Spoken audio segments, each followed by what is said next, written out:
ഇത്ര അധികം ലക്കലൊന്നും ഇല്ല. അത് ഞാനൊരു ലെക്ക ഇട്ടപ്പോഴേ ഇടയ്ക്ക് ഒരു ഏമ്പക്കാൻ വന്നു. അപ്പൊ ഒരു 14 ലെക്ക അങ്ങ് ചാടി. അതെ, ഞാനൊന്ന് ചോദിച്ചോട്ടെ, ഇത് പോലീസ് സ്റ്റേഷനാണോ ക്യാമറ കളിക്കുന്ന സ്ഥലമാണോ? അത് പിന്നെ ഏത് പിന്നെ അല്ല, ഇതേ ബിന്ദുവിനോട് കാര്യം പറഞ്ഞിട്ടുണ്ട്. ബിന്ദു ഇവിടെ കിടന്ന് കുത്തി മറിഞ്ഞ ഈ പ്രായത്തെ ശമ്പളം എങ്ങനെ എനിക്ക് വീട്ടിൽ കൊണ്ടുപോകണം കേട്ടോ. എന്റെ സാറേ, സാറെന്ന് ഇത്ര ലേറ്റ് ആയത്? ലേറ്റ് ആയിരുന്നോ? ഞാൻ നടന്നല്ലെങ്കിൽ വന്നേ. അയ്യോ, അപ്പൊ നമ്മുടെ ജീപ്പ് എന്തിയേ? ജീപ്പ് എന്തിയാന്ന് ഞാൻ വീട്ടിൽ നിന്ന് ജീപ്പ് എടുത്തിങ് ഇറങ്ങി ഞാൻ മാറിയ വളവിലേക്ക് വരും. അവിടെ RTO ചെക്കിങ്. എന്റെ ലൈസൻസ് ഉണ്ടോ? വണ്ടിക്ക് ബുക്കും പേപ്പറും ഉണ്ടോ? എന്റെ പൊന്ന് സാറേ, സാർ ഇത്ര മന്ദബുദ്ധി ആയി പോയോ? സാർ ഈ സ്റ്റേഷനിലെ SI ആണെന്ന് പറഞ്ഞാ പോരെ RTOട്? അത് നേരെ എന്നെ മറവിയാന്നറിയോ?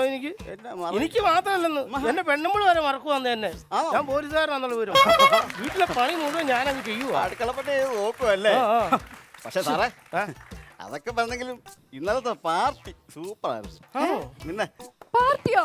മറ്റേ പാർട്ടി ഉണ്ടായിരുന്നു. സാർ പാർട്ടി ഉണ്ടായിരുന്നു. സാർ ഇത് എന്ത് പണി ചെയ്തേ?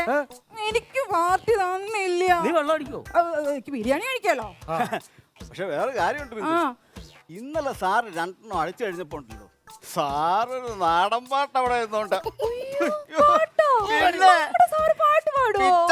ഘോഷയാത്രയല്ലായിരുന്നോ ആ പാട്ട് മുഴുവൻ?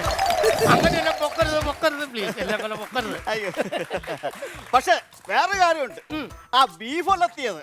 ഒലത്തി നീയോ? സാറ് ഒലത്തിയോ? ഞാൻ ഈ നാടൻ പാട്ട് കളിച്ചങ്ങ് ക്ഷീണിച്ചു കഴിഞ്ഞ് ഞാൻ പതുക്കെ ഒന്ന് മയങ്ങി അങ്ങ് പോയി. കിടന്നുറങ്ങി എഴുന്നേറ്റപ്പോ ഉമ്മാര് വണ്ടി എടുത്തോണ്ട് അങ്ങ് പോയി. അതെന്ത് പണിയാ സാറ് ചെയ്തേ? സാറ് ചെയ്തത് ശരിയല്ല കേട്ടോ. സാറിന് പാർട്ടി ഒക്കെ തന്ന് നല്ല എൻജോയ്മെന്റിൽ ഇരിക്കുമ്പോ ഈ SI സാറിനെ തനിച്ചാക്കി പോവാണ്ടായിരുന്നു. എന്നിട്ട് ഞാൻ വീട്ടിൽ പോകണ്ടായോ? വീട്ടിൽ പോകണ്ടായിരുന്നു. അത് ഞാൻ പിന്നെ എന്ത് ചെയ്യുന്നോ, ഞാൻ അവിടെ നിന്ന് ടാക്സി വിളിച്ച് വീട്ടിലോട്ട് പോയി. എന്നാ പരിപാടി സാറേ പറയുന്നേ? സാറിന്റെ വീട്ടിൽ വെച്ചല്ലായിരുന്നോ ഈ പാർട്ടി നടത്തിക്കൊണ്ടിരുന്നത്? സാറും വിളിച്ചോണ്ട് എങ്ങോട്ടാ പോയത്?